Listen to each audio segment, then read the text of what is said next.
할렐루야. 하나님께서 오늘 또 우리와 함께 하시는 줄로 믿습니다. 하나님의 은혜와 평강이 또 여러분의 가정과 일터와 삶에 가득 넘쳐나게 하시기를 간절히 축원합니다. 여러분, 오늘 믿음에서 난 의라고 하는 제목으로 하나님의 말씀을 전하겠습니다.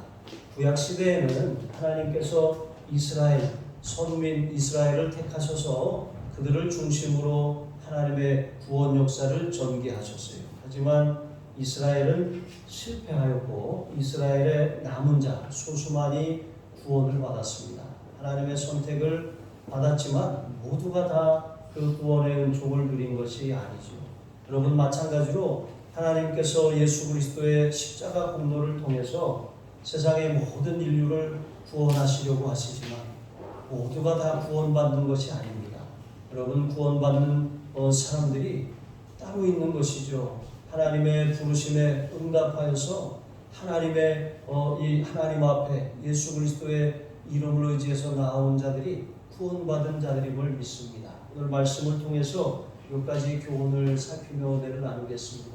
하나님께서는 하나님의 백성 아닌 자를 백성으로 삼으셨다고 말씀하셨습니다. 이것은 호세아 선지자를 통해서 하신 예언의 말씀입니다. 25절에 보시면 하나님이 호세아 선지자를 통해서 이제 말씀하셨는데 내 백성 아닌 자를 내 백성이라 이렇게 부르리라 말씀하셨는데, 여러분, 이 말씀의 배경은 무엇입니까? 호세아 선지자, 구약의 선지자들에게는 하나님께서 그들이 하나님이 전하시는 말씀을 그 입에 주셨을 뿐만 아니라 때로는 그들의 행위로 하나님의 말씀을 또 선포하게 하실 때가 있었습니다. 여러분, 이사야 선지자, 또 예레미야 선지자, 호세아 선지자, 이 선지자들의 삶은 말씀뿐만 아니라 때로는 거름으로 떡을 구워 먹게도 하시고 또 한쪽으로 누워서 그렇게 잠을 자게도 하시고 벗고 돌아다니게도 하시고, 이제 이스라엘이 당할 그 수치, 하나님의 심판 그런 경고를 외면하고 무시할 때 그들에게 다가올 그런 미래에 대해서 예언하기 위해서 그들은 온 몸을 바쳐서 헌신한 사람들이었습니다. 특별히 하나님께서 호세아에게 이제 두 아들과 하나의 딸을 주셨는데 두 아들 가운데 작은 아들의 이름을 로함미라고 그렇게 짓게 하셨어요. 그런데 이 두 아들과 딸을 낳은 호세아의 아내는 방탕한 여인이었습니다. 데려다 놓으면 도망가고 데려다 놓으면 도망가고 이렇게 했었던 것이죠. 그런데 하나님이 이 둘째 아들을 로함미라고 짓게 하셨는데 그 로함미라고 하는 이름의 뜻이 내 백성이 아닌 자라고 하는 그런 뜻이에요. 그러니까 하나님께서 이스라엘의 그런 이 모습이, 하나님이 백성으로 그들을 선택해 주셨지만 그들이 타락하고 범죄함으로 하나님을 배신했어요. 하나님을 떠났습니다. 그래서 하나님은 더 이상 그들을 일컬어서 내 백성이 아니라고 말씀하시는 거예요. 실제로 이스라엘이 여로보암 때에 남왕국과 북왕국으로 이렇게 분열이 되었습니다. 그래서 10개의 지파가 이제 북이스라엘로 그렇게 속하게 되었는데 그 북이스라엘이 갈라서면서부터 하나님을 떠났어요. 여로보암이 베델과 단에 이 바알의 그런 이 제단을 세우고 금송아지를 세우고 거기다가 제사를 지내고 하나님 여호와라고 그렇게 하면서 예루살렘에 올라가지 못하게 한 것입니다. 이제 거기서부터 그들은 하나님을 배신하고 타락의 길을 걷기 시작했습니다. 그래서 결국 하나님께서는 BC 722년 이사야 선지자의 예언과 같이 이 아수르에 의해서 북이스라엘을 멸망하게 하셨습니다. 그래서 전국 이 아수르 제국 곳곳에 북이스라엘 백성들을 다 흩어버리신 것이죠. 하나님이 심으신 약속의 땅에 심으신 그들이 다 흩어져 버려서 하나님의 백성이 아닌 자가 된 것입니다. 여러분, 하나님께서는 이렇게 북이스라엘의 실패를 모르고 계셨던 것이 아닙니다. 하나님은 우리 연약함을 아셔요. 아담의 후손인 모든 인간은 다 부패한 본성을 가지고 있고 하나님을 떠나려고 하고 악으로 향하는 그런 부패성을 가지고 있는 것입니다. 그럼에도 불구하고 하나님께서는 그리스도 예수님을 일으키시기 위해서 선민 이스라엘을 선택하신 것입니다. 이스라엘의 실패가 하나님의 구속사역의 실패가 아니라 하나님께서 율법 아래 있는 모든 인간은 다 죄 아래 있고 저주 아래 있고 실패할 수 없음을 율법을 통해서 깨닫게 하시려고 이스라엘에게 율법을 주신 것입니다. 그래서 하나님께서 이제 그 이스라엘의 실패와 함께 마치 다 불타버린 나무 밑둥에서 새순이 올라오는 것과 같이 하나님의 구원 역사, 그들 가운데 다 하나님을 배신한 것이 아니라 남은 자들이 있었어요. 남은 자, 믿음을 지키고 하나님을 배신하지 않은 사람들, 여러 가지 환난과 어려운 환경 가운데서도 끝까지 그 신앙을 고수한 사람들, 하나님께서 바벨론 포로 생활을 마치게 하시고 페르시아의 고레스를 통해서 고국으로 돌아가라고 하는 칙령을 내리게 하셨어요. 그런데 그 고레스의 칙령으로도 모든 이스라엘 백성들이 다 고국으로 돌아온 것이 아닙니다. 그들 가운데 소수만이 본토로 돌아와서 그곳에서 성전을 짓고 성벽을 재건하고 다시 하나님과 율법을 통해서 언약을 갱신했던 것이죠. 여러분, 이처럼 모든 사람들이 다 부름을 받지만 모두가 다 구원받는 것이 아닌 것입니다. 하나님께서는 우리의 구원이 우리의 공로나 노력이 아니라 전적인 하나님의 은혜로 되어진다라고 하는 것을 보여주시기 위해서 우리가 우리 자신을 의지하면 실패할 수밖에 없다라고 하는 것을 깨닫게 하시는 거예요. 여러분, 우리가 힘쓰고 애쓰면 더 잘 될 것 같은데 그렇지 않습니다. 구원도 은혜로 받는 것처럼 신앙생활하는 방법도 은혜를 힘입어서 하는 거예요.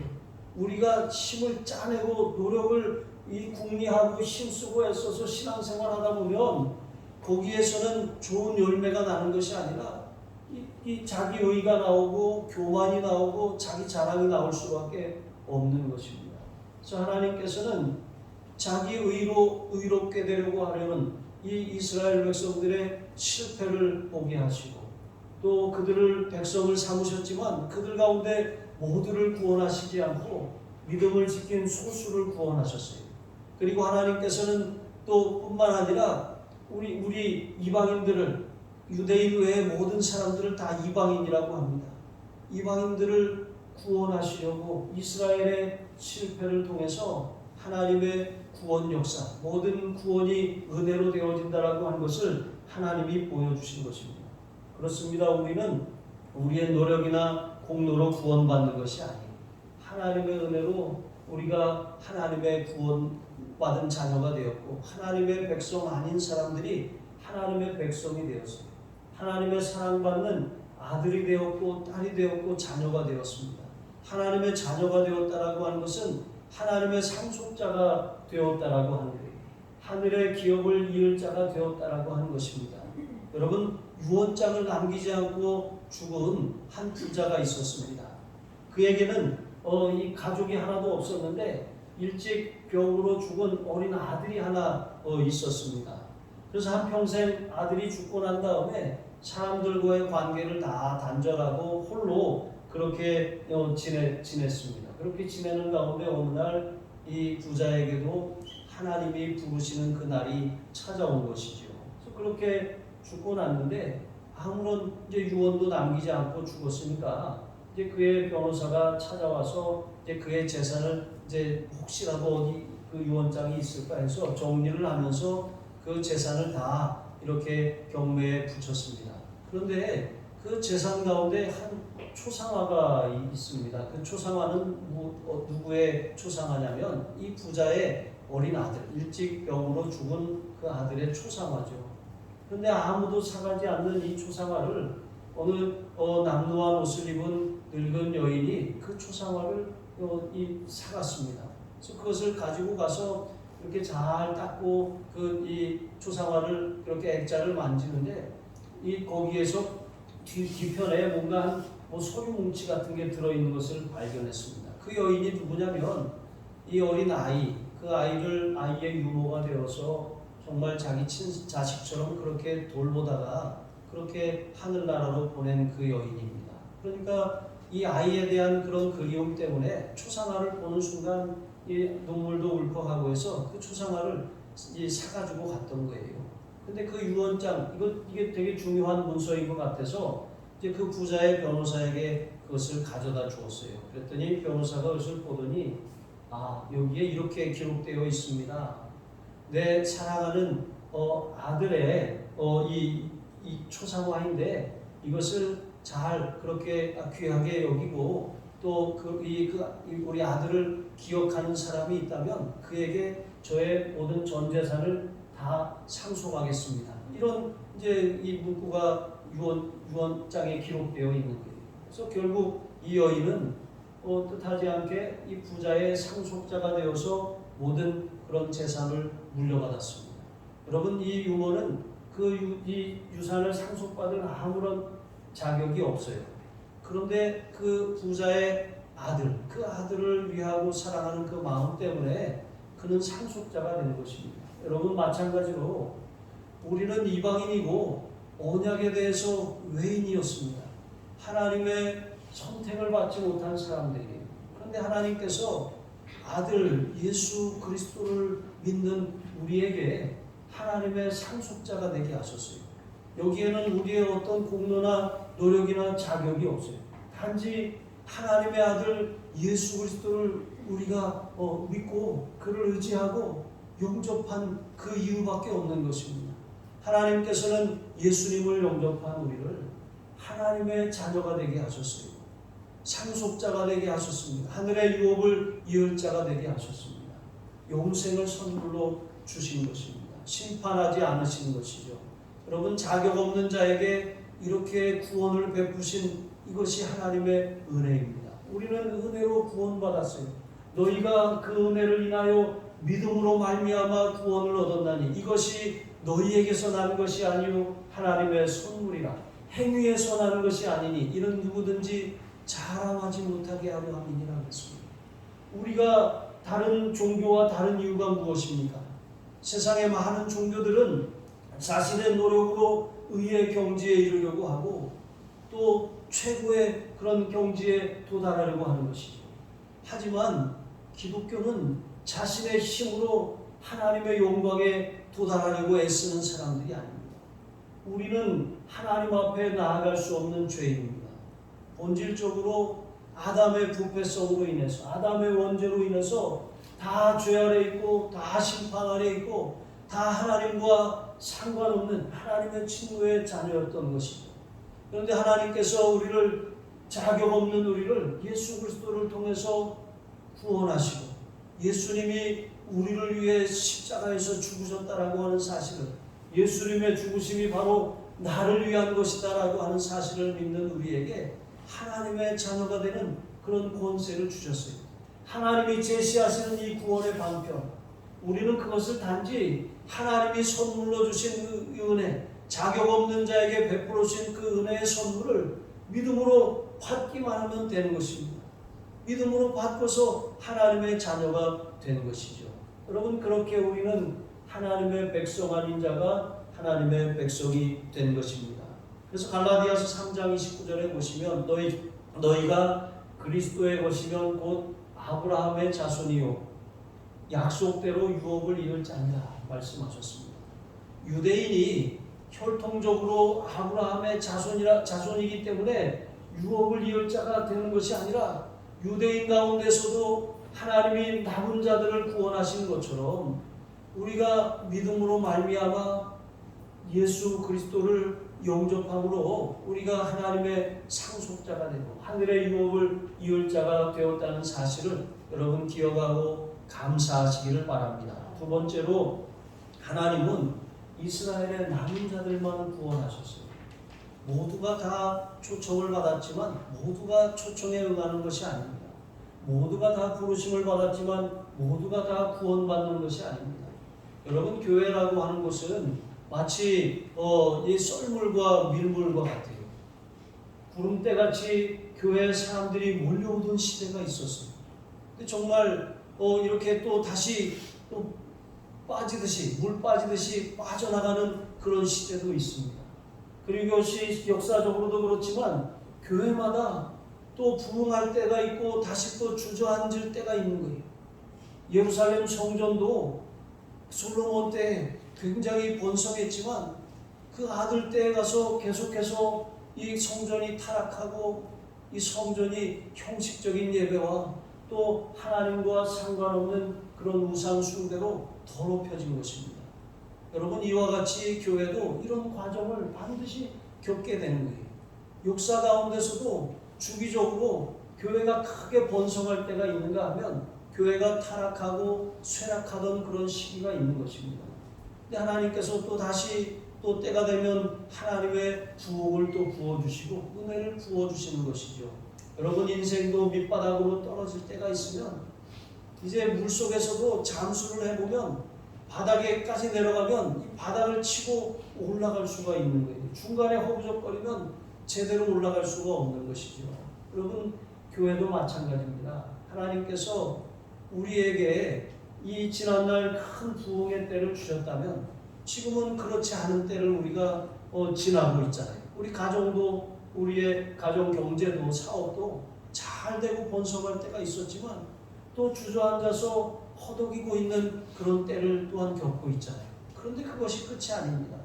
다시 하나님이 우리의 신앙을 번성케 하시고 다시 우리의 삶을 일으켜주시고 다시 우리의 가정과 기업을 일으켜주시는 그런 부흥의 때가 오는 것입니다. 그런데 그 부흥의 때는 누구나 다 맞이하는 것이 아닙니다. 그 부흥을 준비하고 비전의 씨앗을 심고 기도하는 사람들에게, 그것을 준비하는 사람들에게 주시는 축복입니다. 언제나 그랬어요.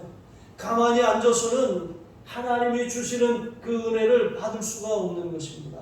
여러분, 하나님이 주시는 그 부흥과 축복의 주인공들이 되시기를 바랍니다. 하나님은 남은 자들을 주목하셔요. 모든 사람들이 다 떠나고 모든 사람들이 다 배신하고 모든 사람들이 다 등을 치고 힘들고 어렵다고 주저앉은 그때에, 여러분, 그때 일어나서 기도하는 사람들, 그때 힘을 내는 그 사람들을 하나님이 반드시 축복하시는 줄로 믿습니다. 소수의 남은 자만이 포로에서 돌아왔어요. 하나님은 그들을 통해서 하나님이 그들과 함께 다시 성전을 재건하게 하셨어요. 하나님이 그들에게 에스라와 함께 하나님의 말씀, 언약을 다시 갱신하게 하셨어요.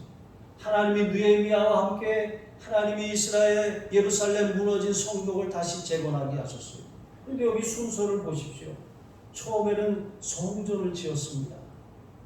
그 다음에는 하나님의 말씀으로 무장을 시켰습니다. 그리고 난 다음에 성벽이 재건된 거예요. 여러분, 우리의 삶에 하나님의 은혜와 축복을 주시는 순서도 마찬가지입니다. 너희가 하나님의 성전인 것과 하나님의 성령이 너희 안에 거하시는 것을 너희가 알지 못하는 거예요. 우리 안에 하나님을 향한 그런 예배와 갈망과 하나님을 경외하는 그런 찬송과 경배가 먼저 회복이 되어야 합니다. 우리가 하나님을 예배하는 자가 되어야 합니다. 하나님의 축복과 은혜를 기대하기 전에 내가 먼저 신앙이 회복되고 다시 하나님의 말씀을 순종하는 삶이 회복되어야 하는 것입니다. 그것이 순서예요. 이 순서가 바뀌고서는 절대로 우리는 하나님의 축복을 기대할 수가 없는 것입니다. 반드시 하나님과의 관계, 예배는 관계입니다. 이 관계가 회복되어야 합니다. 말씀, 이 말씀은 우리가 세상 가운데 하나님의 뜻대로 살아가는 삶의 방식입니다. 그렇게 살아야 되는 것입니다. 예배가 회복되고 예배를 통해서 주신 말씀, 예배를 통해서 주신 은혜가 삶의 열매로 나타나야 되는 것입니다. 예배가 삶이 되고 삶이 능력이 되고 삶이 축복이 될 때 하나님이 열매를 삶 가운데 맺어주시는 줄로 믿습니다. 자, 이렇게 하나님은 이스라엘을 그렇게 순서에 맞게 회복하셨지만 이스라엘이 다시 회복되면서 그들은 다시 하나님을 떠났어요. 하나님의 말씀 중심으로 살지 못하고 사람의 교훈을 계명으로 삼아서 율법 위에 그것을 두고, 물론 처음에는 잘해보려고 했던 거예요. 여러분, 교회에는 내규라고 하는 것이 있어요. 근데 이게 보면은 이 교회마다 내규가 있지만 우리 교회는 기독교 대한감리회에 속한 그런 이 교단 소속 교회입니다. 그러니까 교리와 장정이라고 하는 교단법 아래에 있습니다. 그런데 이 교단법은 상위의 법이고 교회 내교는 우리 교회의 실제적인 그런 이 법입니다. 그런데 이것이 이 교회의 교단법을 벗어날 수가 없고 또 이런 내교들을 지나치게 막 강조하다 보면 이제 교단과 상관없이 개교회로 흘러가 버리고 마는 거예요. 마찬가지로 하나님이 이스라엘 백성들에게 주신 율법, 그들은 그 율법이 기준이 되어서 그 율법에 기초하여서 그렇게 삶을 세우고 가정을 세우고 또 이 사회를 세워야 했는데 그 율법을 세분화하다 보니까 처음에는 잘 지키려고 했었던 것이 거기에 이런 규칙을 만들고 저런 규칙을 만들고 이건 이렇게 지켜보자 저렇게 지켜보자 이렇게 하다 보니까 그것이 너무나도 하나님의 율법을 벗어나 버린 거예요. 너무 멀리 가버린 거죠. 가도 너무 멀리 가버린 거예요. 그러니까 결국에는 사람의 교훈, 사람의 계명이 하나님의 말씀 위에 이렇게 올라가게 되니까 이 말씀이 가리키는 하나님의 뜻은 다 내팽개치고 자신들이 정한 그런 계명들을 지키기에 아주 최선을 다했던 것이죠. 그리고 그것을 지키면서 그것을 지킴으로 의로워질 수도 있다고 생각하고 그렇게 지킴으로 인해서 자신들은 하나님이 자신들에게 빚을 지신다고 생각했어요. 의로움의 빚이죠. 그들이 그런 이 규칙들을 행함으로 인해서 하나님은 정말 이 자신들에게 복을 주실 수밖에 없다 이렇게 생각하기에 이르렀던 것입니다. 그러나 여러분 절대로 그렇지 않습니다. 하나님은 남은 자를 통해서 우리가 우리의 공로나 노력이 아니라 은혜로 구원받는다는 것을 깨닫게 하시는 거예요. 모두가 다 부름을 받았지만 모두가 다 구원받는 것이 아니고 모두가 다 기회가 주어지지만 모든 사람들이 다 하나님의 그런 선택을 받는 것이 아니다라고 하는 것을 말씀하고 계시는 줄로 믿습니다. 하나님은 물론 당장 세상을 심판하진 않으셔요. 하나님께서는 오래 참으시며 정말 믿음을 지키는 자들이 자신들의 믿음만 지킬 뿐만 아니라 또 다른 사람들에게 복음을 전하고 하나님께로 인도하는 그런 도구로 그렇게 살기를 원하시는 줄로 믿습니다. 이사야의 예언이 선포된 지 700년이 흘렀습니다.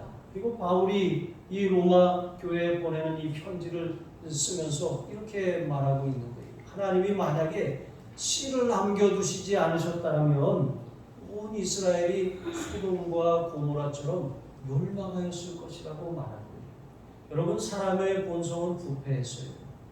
우리가 하나님 뜻대로 산다고 하지만 우리가 잘되고 번성하고 복을 누리면 많은 사람들이 그 복을 주신 하나님은 잊어버리고 그 복에 겨워서 하나님을 등지는 경우가 많이 있는 것입니다. 여러분 그러나 계속해서 하나님이 복의 복과 은혜와 은혜를 더하시는 사람은 어떤 사람들입니까? 잘 될 때일수록 더욱더 믿음을 지키고 어렵다고 하나님을 배반하지 않는 사람들이에요. 그런 사람들이 하나님이 주목하시는 남은 자들입니다. 하나님은 그러한 사람들이 비록 망할 수 있습니다. 주저앉을 수 있습니다. 정말 아무 희망도 아무런 소망도 없는 그런 밑바닥까지 떨어질 수도 있습니다. 하지만 그런 사람들을 다시 일으켜주시고 그런 사람들을 통해서 하나님이 놀라운 역사를 이루어 주시는 줄로 믿습니다. 여러분 우리가 하나님의 남은 자가 되어야 하겠습니다. 정말 어떤 상황에서도 믿음을 지키고 예수님을 믿는 그 믿음을 증거하는 그런 삶을 살아야 할 줄로 믿습니다. 그렇게 할 때 하나님께서는 우리를 통해서 우리 지경을 보호하시고 우리 가정을 보호하시고 우리의 일터를 보호하시고 나와 함께하는 사람들을 보호해 주셔서 소돔처럼 고모라처럼 멸망하지 않게 하시는 것입니다. 다시 그 남은 자들을 통해서 다시 번성하게 하시고 다시 회복하게 하시고 다시 일어서게 하시는 것입니다. 그 주인공이 되시기를 바랍니다. 여러분 신대륙을 발견한 이 크리스토퍼 콜럼버스는 4차례나 대항해를 했어요. 그런데 이 4차례나 대항해를 하면서 온갖 어려움을 만났습니다. 풍랑을 만났습니다. 또 선상에서 반란도 일어났습니다. 이런 악천후로 고토하기도 했습니다. 모함을 당하기도 했습니다. 자금난으로 더 이상 배를 띄울 수 없는 이제 그런 상황에 처하기도 했었던 것입니다. 그런데 그의 마지막 고백은 무엇이었냐면 그 모든 어려움과의 싸움이 아니라 이 항해는 자기 욕심과의 싸움이었다고 말하는 거예요. 신대륙을 찾아 나서는 것, 금을 찾아 나서는 것이었는데 그 금을 찾기 위해서 정말 이 아주 그렇게 하나님 보시기에 합당하지 않는 그런 삶을 살았던 것 아니겠습니까? 그런데 그가 비로소 깨달은 거예요. 그래서 1502년 이제 스페인 페르디난도 왕에게 보낸 서신에 이렇게 기록하였습니다. 새 땅으로 나를 인도한 것은 수학이나 지도나 어떤 지식이 아닙니다. 전적으로 이 일은 이사야서의 남은 자란 말씀이 원동력이 되었습니다. 여러분 그렇습니다. 우리의 신앙이 우리를 일으키는 거예요. 하나님을 믿는 그 믿음, 예수 그리스도를 통해서 우리가 구원을 받았잖아요. 예수님의 생명이 우리 안에 있잖아요. 예수님 때문에 우리가 하나님의 상속자가 되었잖아요. 우리 자신을 의지하면 실패하고 주저앉을 수밖에 없습니다. 우리의 노력으로 어떤 것을 얻어내려고 한다면 하나님께서는 계속해서 실패를 거듭하게 하실 것입니다. 그러나 우리는 아무것도 아닙니다. 은혜로 구원받은 것처럼 믿음으로 살겠습니다. 오직 예수 그리스도를 신뢰하고 의지하는 그 믿음을 가지고 맡겨진 일들을 감당하겠습니다. 또 오늘 하루를 주님을 의지해서 살겠습니다. 이렇게 고백하는 사람들이 바로 남은 자입니다. 하나님은 그 사람들의 삶을 통해서 정말 그런 신대륙과 같은 그런 축복의 세계를 발견하게 하시는 줄로 믿습니다. 여러분, 하나님은 하나님이 주시는 그 비전을 보는 사람들, 그 믿음의 꿈을 꾸는 그 사람들을 통해서 그 공동체를 축복하셔요. 우리는 우리의 소유가 많거나 아니면 우리가 가진 재능이 많거나 우리의 그런 재산이 많아서 이 교회를 세우는 것이 아닙니다. 하나님이 내게 주신 비전, 하나님께서 내게 심어주신 믿음의 씨앗, 하나님이 내게 축복하시겠다고 약속하신 그 믿음의 말씀, 그 말씀을 붙들고 믿음의 남은 자로 살아가는 그 한 사람 한 사람, 그것을 붙들고 기도하는 그 사람을 통해서 하나님이 다시 공동체를 일으켜 세워주시는 줄로 믿습니다. 그와 같은 주인공이 되시기를 주님의 이름으로 축복합니다. 우리는 우리의 가정에 두신 하나님의 씨앗입니다. 하나님께서 이 교회에 심어놓으신 하나님의 씨앗입니다. 여러분, 이 씨앗이 하나님의 밀알이 땅에 떨어져 썩으면 많은 열매를 맺지만 그냥 썩지 않으면, 죽지 않으면 하늘 그대로 있다 그랬습니다. 여러분, 죽는다라고 하는 것이 무엇입니까? 내가 내 힘으로, 내 노력으로, 내 공로로, 내 능력을 가지고 어떻게 일으키는 것이 아닙니다. 나는 예수님 십자가에 내 자아와 옛사람은 못 박혔다. 나는 할 수 없고, 나는 능력이 없고, 나는 방법이 없지만 예수님을 믿는 그 믿음을 가지고 하나님이 나를 통해서 하신다, 일으키신다, 세워주신다. 그런 은혜를 날마다 고백하는 사람들을 통해서 하나님이 일하십니다. 여러분, 그 주인공이 되시기를 주님의 이름으로 축복합니다. 그러므로 세 번째, 우리의 행위가 아니라 오직 우리는 우리의 믿음으로 하나님 앞에 의롭다 인정함을 받는 줄로 믿으시기 바랍니다. 30절에 보시면 바울은 하나님의 의와 상관없는 이방인들이 하나님의 의에 이르렀다고 말합니다. 그리고 오히려 의를 따르던, 의의 법을 따르던, 의의 법은 여기서 율법입니다. 의의 법을 따르던 이스라엘은 실패했다고 말하는 거예요. 유대인들은 스스로 율법을 지키면서 그 율법을 지킴으로 의로워지고 의로움을 쌓아가고 있다고 그렇게 생각을 했습니다. 그래서 한 부자 청년이 예수님에게 나와서 물었던 것처럼 선한 선생님이여, 내가 무엇을 하여야 구원을 얻으리까? 이렇게 물었던 거예요. 여러분, 오늘날 많은 그리스도인들이 그렇게 생각을 해요. 내가 마치 무엇을 해야 구원을 받는다고 생각하는 것입니다. 우리가 어떤 노력이나 어떤 공로가 있어야 하나님이 우리를 아주 이쁘게 봐주신다고 그렇게 생각하는 거예요. 하지만 여러분, 이것은 착각입니다. 우리는 하나님의 은혜로 구원받았어요. 하나님의 은혜로 살아갈 때 하나님의 은혜로 우리가 또한 이 세상 가운데 승리하며 하나님의 그런 복과 은혜를 누리게 되는 줄로 믿습니다. 예수님께 물었던 이 부자 청년처럼 자신의 노력으로 구원을 얻을 수 있는 것이 아닙니다. 사람은 누구나 다 본질적으로 죄인이에요. 본성이 부패하였습니다. 스스로의 힘으로는 의로워질 수가 없어요. 아무리 노력하고 덕을 쌓고 무릎으로 성전 계단을 기어 올라간다고 할지라도 절대로 그것 때문에 자기의 행위로 의로워지는 것이 아닙니다. 예수님이 우리의 죄를 위해서 십자가를 지셨어요. 하나님께서 우리의 죄에 대한 심판과 저주를 예수님 십자가 위에 다 쏟아부으셨어요. 예수님이 우리의 죄의 짐을 다 가져가신 것입니다. 그 사실을 믿고 오직 우리의 구원을 위해서 예수님만을 의지하고 오직 우리가 살아가는 방식도 우리의 어떤 의를 세우려고 하는 그런 모습이 아니라 오직 은혜를 힘입어 산다라고 하는 그런 이 삶의 태도를 가질 때 하나님께서 우리의 삶에 우리의 열매를 맺게 하시는 거예요. 성령의 열매를 맺게 하시고 또 거룩한 열매를 맺게 하시고 축복의 열매를 맺게 하시는 줄로 믿습니다. 은혜로 살아야 돼요. 우리 하늘사랑교회가 은혜가 충만한 또 성령이 충만한 그런 교회가 되기를 바랍니다. 정말 우리 하늘사랑교회 하면 은혜와 성령이 충만한 교회, 사랑이 넘쳐나는 교회. 여러분 우리가 은혜로 살면 성령이 충만하고 성령이 충만하면 서로 사랑하게 돼 있어요. 그런데 은혜로 살지 않고 내 힘으로 살고 내 노력으로 살고 내 자랑으로 살면 은혜가 없어요. 은혜가 없다는 것은 성령이 충만하지 않다는 거예요. 성령 충만하지 않으면 육신의 목소리들이 이렇게 나기 시작하는 거예요. 그러면 이 사랑의 공동체가 될 수 없다라고 하는 것을 여러분 기억하시기 바랍니다. 이스라엘의 실패, 시내산에서 율법을 받은 이래 1000년이라고 하는 세월이 흘렀어요. 바울 때. 그런데 이 1000년이라고 하는 세월이 흘렀음에도 불구하고 그들은 율법이 요구하는 의에 도달하지 못했어요. 결국 실패했다라고 하는 거잖아요. 그러니까 이 율법의 행위로 의롭다함을 얻을 수 없다라고 하는 것을 하나님은 철저하게 깨닫게 하신 것입니다. 그럼에도 불구하고 대부분의 유대인들은 그것을 깨닫지 못하고 실패하고 말았던 것입니다.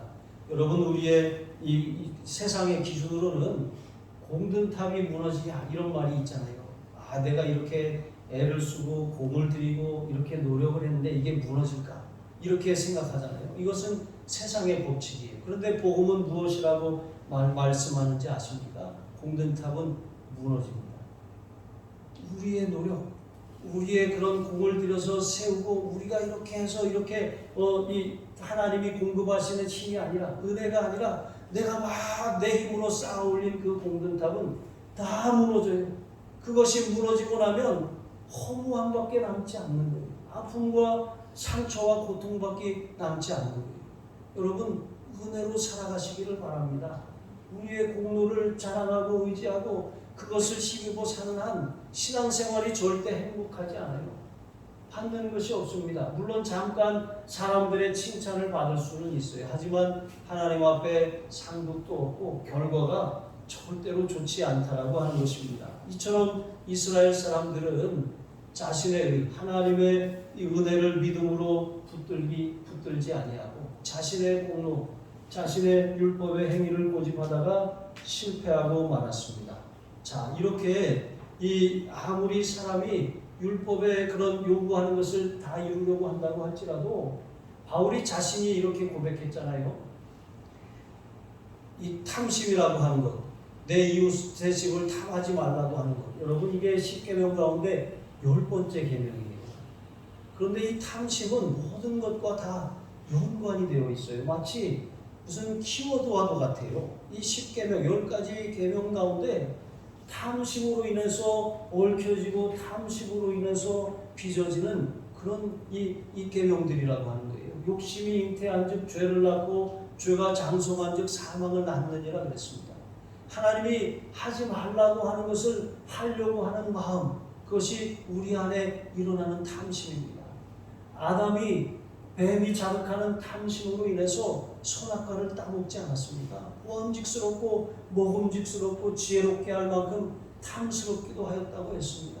이것을 먹는 날에는 눈이 밝아져서 하나님처럼 된다라고 하는 그런 탐심이 들어갔습니다.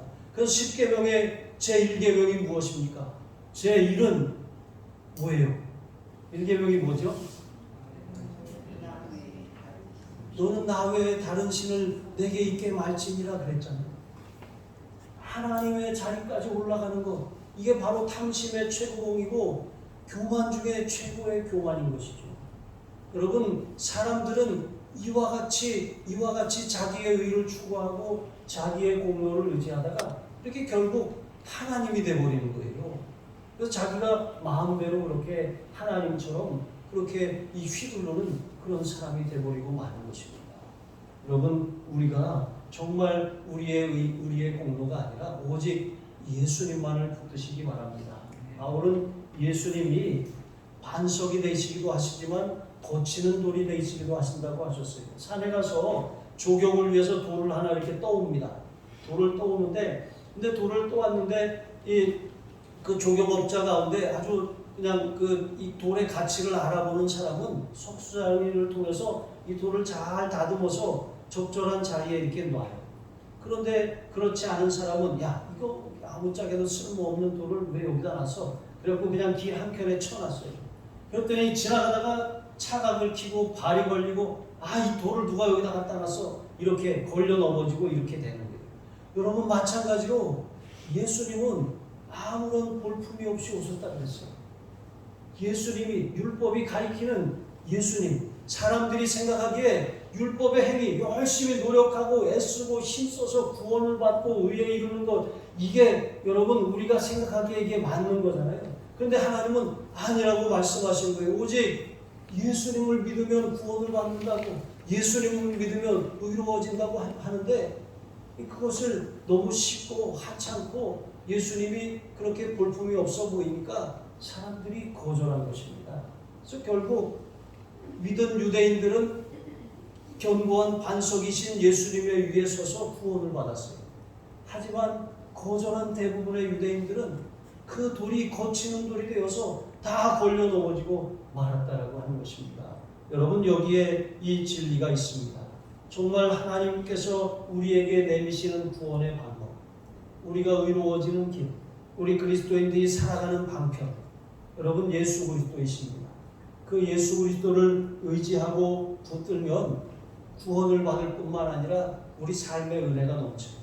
하지만 예수 그리스도를 의지한다고 하면서 우리 자신을 여전히 의지하고 살아가면 날마다 뭐가 이렇게 걸리는 게 많아? 왜 이렇게 나를 걸어 넘어뜨리는 일들이 많아? 여러분, 이렇게 살아가게 되는 거예요. 여러분, 어떤 선택을 하시겠습니까? 우리의 의지가 아니라 날마다 예수님께 우리 자신을 쳐서 복종하고 주님이 인도하시는 그런 삶을 살아가시는 저와 여러분이 되시기를 주님의 이름으로 축복합니다. 기도하시겠습니다. 하나님 아버지, 자격 없는 우리를 구원하시고 하나님의 사랑받는 자녀로 삼아주심에 감사드립니다. 언제나 우리의 공로나 행위를 의지하거나 자랑하지 않게 하시고 오직 예수 그리스도만을 자랑하게 하여 주시옵소서. 날마다 성령께 순복함으로 하나님이 기뻐하시고 선하신 뜻이 우리의 삶에 이루어지게 하여 주시옵소서. 우리 주 예수 그리스도의 이름으로 기도합니다. 아멘.